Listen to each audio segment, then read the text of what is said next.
Bom dia a todos. 17 minutos para vos ajudar a perceber, e eu própria com vocês também, a perceber de facto ser feliz é de facto uma escolha ou não.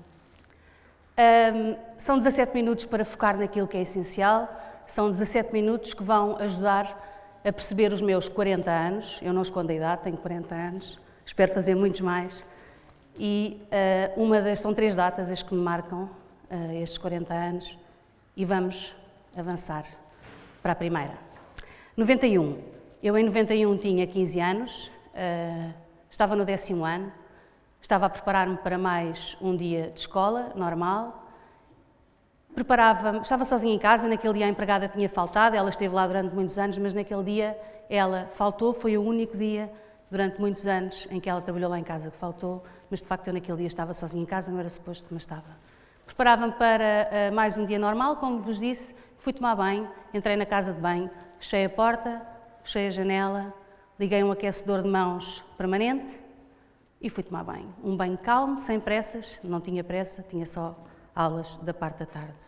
A certa altura do banho comecei a sentir-me zonza e a minha primeira reação foi sentar-me no poliban. Não era uma banheira, era um poliban, sentei-me. Devo ter desmaiado, porque não me lembro de mais nada. O esquentador, faltou-me dizer-vos isto, o esquentador estava na casa de banho, eu vivia em Alvalade, em Lisboa, são prédios antigos e ainda tínhamos o esquentador na casa de banho. Durante o banho sinto-me cansada, desligo a água e sento-me à espera que a sensação me passasse. Sou encontrada 2h30 depois pela minha irmã, que chega à casa e ouve o aquecedor permanente.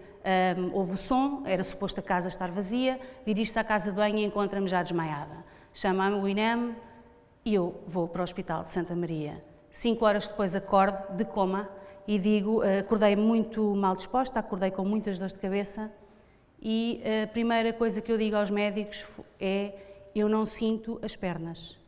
Os médicos na altura acharam que eventualmente seria uma reação pós-coma normal.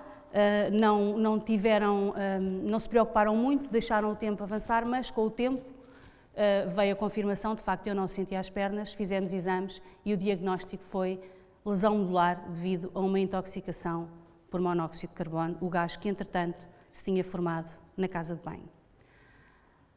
Bom, os meses a seguir foram passados em Alcoitão, fui para Alcoitão, eu de Alcoitão de facto não trago uma grande experiência, infelizmente. Estamos a falar de um Alcoitão que me recebeu há 25 anos atrás.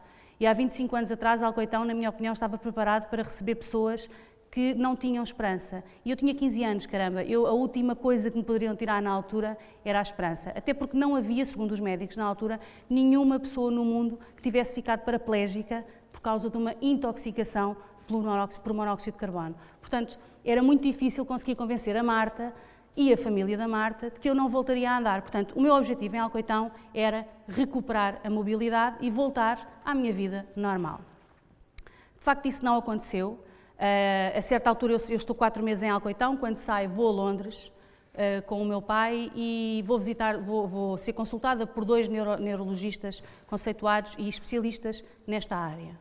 E tanto um como o outro me disseram: o tratamento para pessoas com a tua condição e para lesões medulares está a ser testado em laboratório. Tanto pode sair cá para fora daqui a 1 ano, daqui a 10, daqui a 30, há de sair ou nunca sair. Uma coisa que eles me disseram na altura foi, e que eu retive até hoje, foi: aquilo que tu tens que manter são 2 coisas, a esperança e, acima de tudo, ser positiva como tu já és agora, com poucos meses de acidente. Foi isso que eu fiz. Eu continuei a ser positiva, vim para Lisboa e continuei a fazer a minha vida normal. Voltei à escola, acabo o secundário, vou para a faculdade. Na faculdade, há ali uma altura que os meus pais me perguntam se eu quero estar 1 ano parada a fazer recuperação ou se eu quero dividir-me entre a recuperação e a vida normal de uma miúda de 15 anos. E acho que esta foi a primeira grande decisão, a grande primeira escolha que eu fiz, foi: não, eu quero continuar a estudar, eu quero continuar a estar com os meus amigos e nos intervalos posso sim fazer a fisioterapia. Foi isso que eu fiz durante os primeiros 3 anos de tratamento. Fiz muita fisioterapia, fiz muitos tratamentos, experimentei de tudo e, de facto, passado 3 anos, eu consigo perceber que não havia alterações físicas. Eu continuava a não sentir da cintura para baixo. E há aí uma decisão quase minha de parar os tratamentos e dedicar-me apenas àquilo que eu de facto gostava de fazer, que era sair à noite, namorar, estar com os meus amigos, estar na faculdade e continuar a estar na escola na altura e na faculdade mais tarde. Quando entro na faculdade, de cadeira de rodas, foi perfeitamente normal, eu andava na Nova também, mas na Faculdade de Ciências e Sociais e Humanas, em Lisboa. Eu, na faculdade, tive um período normal, de amigos, tudo normal. No último ano da faculdade, eu sou convidada para estagiar numa empresa de tecnologia que na altura se ia estrear em Bolsa e que, portanto, precisava de alguém para fazer a ponte com os jornalistas, porque o meu curso era precisamente esse, era de jornalismo. Fiquei nessa empresa no dia da entrevista, curiosamente. Eles não quiseram procurar mais ninguém, deram-me essa oportunidade. Estou há 17 anos nessa empresa, ainda hoje estou na empresa, é a Nova Base, muitos de vocês se calhar conhecem, onde sou assessora de imprensa. A Nova Base já não é uma empresa pequenina, é uma empresa enorme, com 2.500 colaboradores espalhados pelo mundo, e hoje a Nova Base é a maior empresa do mundo de tecnologias, sediada em Portugal. E isto em 91, de 91 até à data que vos vou passar agora, que é a segunda data que marca os meus 40 anos. 2005. Em 2005, para vos explicar aqui um bocadinho esta data, temos que recuar a 2004, pelo menos ao final de 2004. Em 2004 eu tive um problema de vesícula normal, em que precisei de ser operada, perdi muito peso, estive de facto muito doente, desleixei-me imenso. Eu costumo dizer que vou ao médico quando estiver a morrer, e foi o que aconteceu.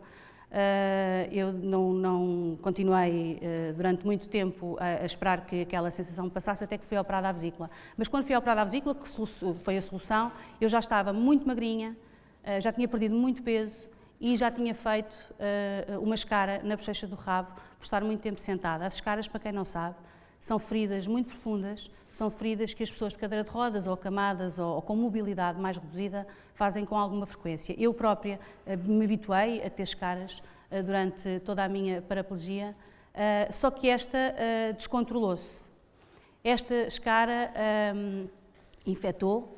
Com a infecção, eu continuei a achar que não era nada comigo, continuei a ser medicada, à espera que isto passasse. Umas vezes melhorava, outras vezes piorava, mas eu, entretanto, ia perdendo cada vez mais peso, ia ficando cada vez mais debilitada e de facto, foi um período muito complicado. Até que a minha mãe decide levar-me ao hospital, disse: pá, hoje não passa, estás demasiado magra. Eu tive uma espécie de convulsão em casa e a minha mãe leva-me para o hospital. Já não saí, eu estava com uma septicémia em último grau. Os médicos disseram-me: Marta, estás com uma infecção generalizada. Para quem não sabe, uma septicémia é uma infecção generalizada no corpo em que, a qualquer momento, um órgão vital pode parar. E quando isso acontece, nós patinamos.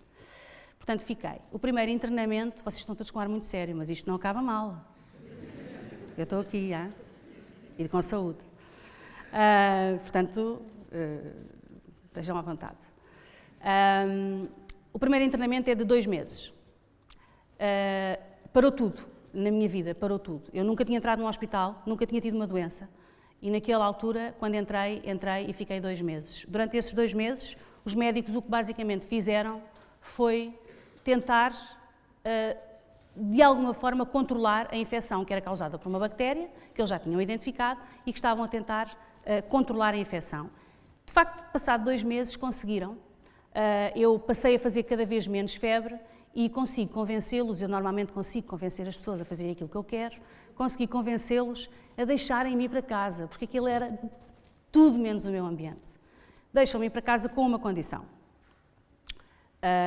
Se voltasse a fazer febres, eu tinha que voltar para o hospital. E o que é que aconteceu? Eu voltei a fazer febres. E nessa altura eu já tinha muitos meses de perder peso, de andar sempre agoniada, sempre mal disposta, já tinha 2 meses e tal de internamento e já estava muito desgastada. E nessa altura eu lembro-me quando voltei a fazer febres. Isto acontece, eu vou e venho a casa, sempre com esta condição de deixar, se fizesse febre, voltar, eu vou e venho a casa cerca de 3 e 4 vezes. E às tantas, já estava há muitos meses em ambiente de hospital, com alguns intervalos, como vos expliquei, para vir a casa. Da última vez, quando sinto em casa os sintomas da febre, vou pôr o termómetro, e de facto tinha, e digo à minha mãe, mãe, tenho febre. E a minha mãe respondeu-me, bom, então, se tens febre, já sabemos o que é que temos que fazer. Eu na altura quebrei, pela primeira vez em muitos anos, porque já na altura da cadeira de rodas eu nunca tinha tido uma quebra, eu nessa altura quebrei e disse, estou farta disto, estou cansada, estou completamente no meu limite, e disse, e verbalizei à minha mãe, se for para morrer que seja agora, porque eu já não aguento mais, que seja rápido, porque devagarinho está-me a custar imenso. A minha mãe respirou fundo, e só quem não a conhece, está ali atrás, já deve estar lavada em lágrimas. Nesta altura, a minha mãe diz-me, Marta, rápido, vai vestir, tens 5 minutos e vamos para o hospital, vamos resolver isto, já, e vai ser desta. Assim fiz e assim foi. Voltei para o hospital. Já conhecia toda a gente, desde o porteiro até à senhora que lava o chão. E neste internamento, que também foi longo, eu tenho uma memória que jamais me vou esquecer, e ainda bem, porque acho que é importante não esquecer os momentos maus para dar valor aos bons. E nesta altura lembro-me, tenho um momento muito presente que foi os médicos, já desesperados também, porque eles não estavam de facto a conseguir controlar a situação, entrarem no quarto e dizerem, Marta, isto é muito simples, nós vamos passar a fazer-te um tratamento menos conservador daquele que temos feito até agora, porque não tem resolvido. Portanto, o que nós vamos fazer é, achamos que a bactérias, está alojada na cabeça do teu fémur, mas temos que abrir para ver.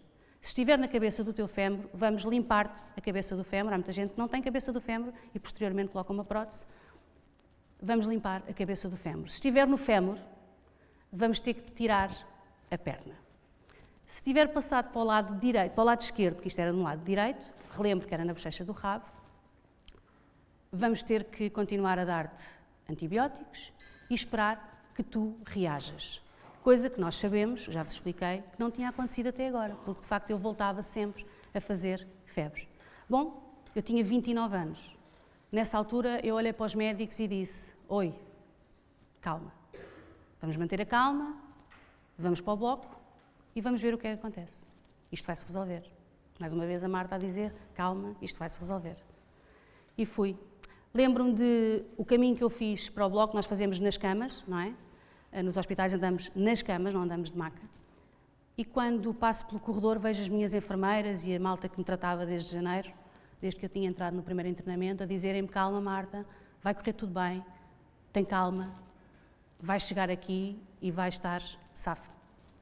Eu costumo dizer que os médicos me salvaram o corpo, fisicamente, não é? Foram eles que me trataram, mas os enfermeiros e a família e os amigos, mas os enfermeiros salvaram-me a alma, porque de facto eles foram muito importantes nesta altura. Resta dizer que a cirurgia correu bem, eu de facto tinha a bactéria alojada na cabeça do fémur, eles limparam, o período a seguir de recuperação foi brutal ainda, esta cirurgia foi muito complicada, eu tive durante muito tempo a receber antibiótico na própria ferida, não fecharam logo, e a seguir a essa recuperação muito demorada e dolorosa, apesar de eu não ter dores, havia outro tipo de dores, a dor na alma é pior do que a dor física, eles decidem que está na altura de eu ir para casa fazer a minha recuperação. Aí sim, eu vou novamente para os meus cheiros, vou novamente para a minha casa, para o meu ambiente, e foi aí que a minha parte psicológica se equilibrou mais. Eu estava muito desesperada já no hospital. Eu estava a perder tudo aquilo que eu gostava cá fora, que eram os meus amigos, a Carlota, que é a minha sobrinha, que está ali com uma luz a gravar-me, sob ordens minhas. A Carlota tinha 1 ano na altura e fazia-me de facto muita falta. Foi um período muito doloroso, mas também foi um período muito importante e ao qual eu estou grata por ter passado, porque houve uma coisa que eu aprendi. Na altura, para já, houve uma coisa fantástica, que é, entraram na minha vida pessoas que nunca mais saíram. E isso é ótimo. Nos piores momentos nós vemos quem é que está lá e, de facto, eu ainda hoje me dou com muita gente que conheci naquela altura e de quem eu gosto muito. Mas, acima de tudo, aprendi não na altura da cadeira, porque eu era uma miúda com 15 anos, queria lá eu saber da capacidade de ver as coisas pelo lado positivo. Eu queria viver a vida e curtir ao máximo e não me preocupar com o resto. Mas com 29 é diferente e aquilo que eu queria nesta altura aquilo que eu consegui nesta altura foi, de facto, perceber que nada é garantido.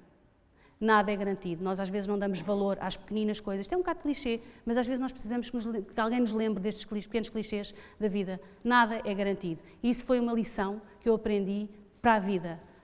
E para a vida porque há uma Marta antes da septicémia, tal como há uma Marta antes da cadeira de rodas e outra depois, mas acima de tudo há uma Marta antes da septicémia e uma Marta a seguir à septicémia.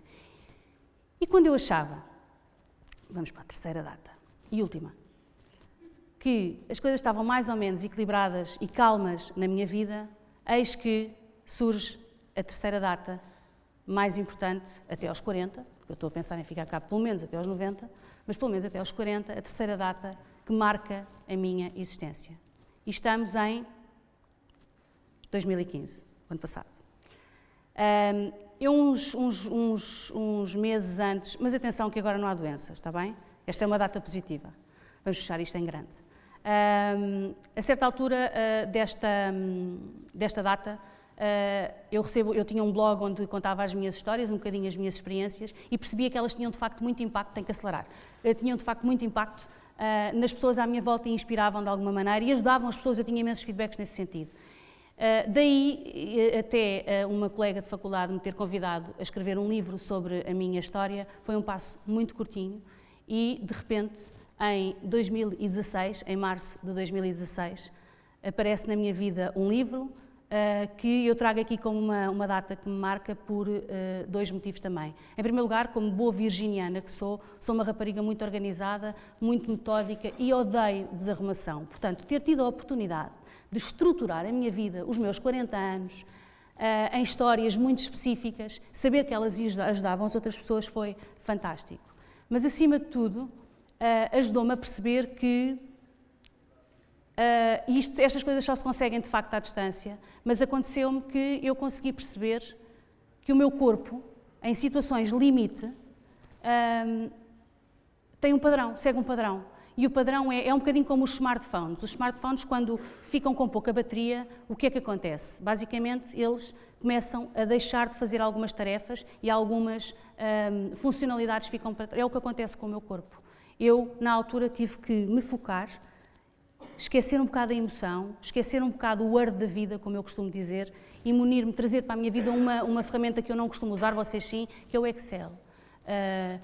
Eu, de facto, precisei de focar toda a energia que eu tinha na minha recuperação, na solução para o meu problema. E atenção que estamos a falar de dois problemas que vocês conhecem, mas há várias pessoas que têm vários problemas. Aquilo que foi para mim, para já, um problema, para vocês pode não ser, mas para mim é um problema. O contrário também, o que para vocês é uma loucura, para mim é uma coisa que eu resolvo com um estalar de dedos. Portanto, quando não conseguimos, há uma coisa importante que eu vos queria deixar também, é pedir ajuda. Pedir ajuda é de facto importante, não há que ter vergonha. Quando não conseguimos sozinhos, temos que pedir ajuda, seja ao colega, seja um amigo, familiar, seja a um médico, o que for, devemos pedir ajuda. Portanto, a mensagem que eu gostava de deixar aqui era quando nós temos de facto um problema, porque eles existem ao longo da nossa vida, não há nada a fazer, temos que parar, temos que olhar de frente para eles, enfrentá-los, esquecer um bocadinho a parte emocional, às vezes não é fácil, mas temos que fazer um esforço nesse sentido e focar toda a nossa energia. É pouquinho, é como o smartphone precisa de ser ligado à ficha, tudo bem, mas enquanto não é ligado, vamos focar toda a nossa energia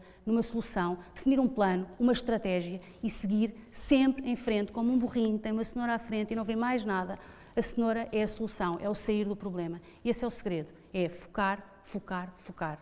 Eu escolhi ser feliz, vocês espero que escolham todos os dias também serem felizes. Obrigada.